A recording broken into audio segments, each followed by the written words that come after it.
How's it going, everyone? So the game against the Broncos was terrible, and if that wasn't bad enough, the news coming out today has made it even worse. So the Green Bay Packers have officially placed two defensive backs on IR officially in cornerback Eric Stokes and safety Darnell Savage.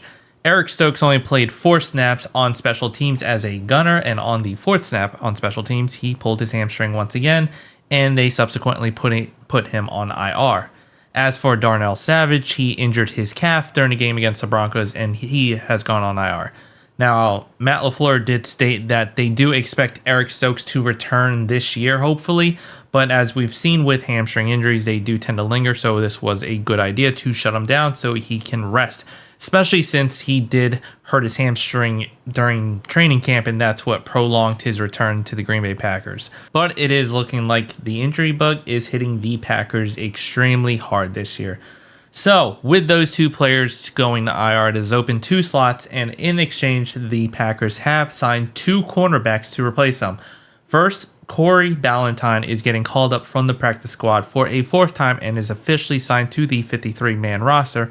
And then they have also signed cornerback Robert Rochelle off of the Carolina Panthers practice squad. Now, he is a 4th-round pick initially from the Los Angeles Rams and played over there for their first 2 years. So a little bit about Robert Rochelle, his RAS score. So, of course, the Packers do covet this, and this is kind of good to look at his base. So he had a 9.65 RAS score coming out of college and ran a 4.41 41-yard dash and has a height of 5'11", weighing 193. But he has good 10 and 20-yard splits and a good shuttle and 3 cones. So he's very agile and very quick, which is good to see. Now, for his time with the Rams, his rookie year, he started 5 games, and he pretty much, that's where the bulk of his coverage snaps were. And it's not an extreme amount, but it's where he got most of his snaps. So, for the 2021 rookie season for him, he had 12 solo tackles, 1 pick off of 20 targets, and allowed 13 receptions, which was good for an 88.8 passer rating and allowed 13.4 or 0.5 yards per reception. Now, he had a total of 146 coverage snaps and 87 run defense snaps. PFF, his overall grade was 61.9, his run defense grade 63.8, and a coverage grade of 60.7. Then for his sophomore year the 2022 season, he pretty much did not play defense at all, and he was on the roster for all 17 games, but it was mostly special teams. But if we're looking at coverage and defensive snaps, he had 1 solo tackle, no interceptions, and off his 1 target, he allowed that reception. He had a passer rating of 122.9, and he apparently allowed 4 yards on that lone reception. So he only had a total of 11 coverage snaps and 16 run defense snaps. So as you can see, he didn't really play defense at all in 2022, and the Rams subsequently released him, and he was on the practice squad for the Panthers. So there's not much to go off. We see that he's 5'11". He's pretty fast, he's pretty quick, and we're a bit desperate. Now, as for Corey Ballantyne, we know the name, but he hasn't really played that much. He's only been called up 3 times this year, now going on his 4th.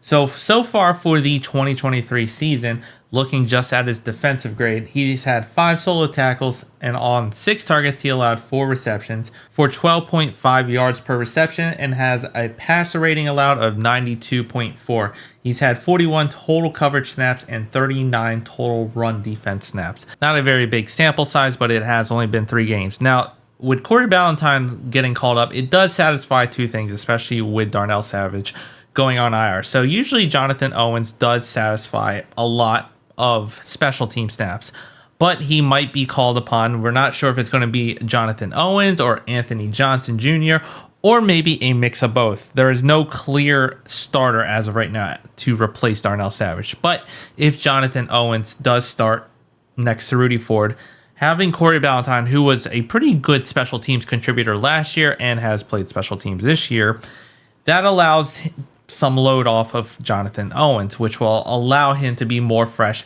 especially if he's going to be potentially a full-time starter in the absence of Darnell Savage. But at the end of the day, the injury bug seems to be hitting the Packers very hard this year, and it is a struggle on both sides of the ball.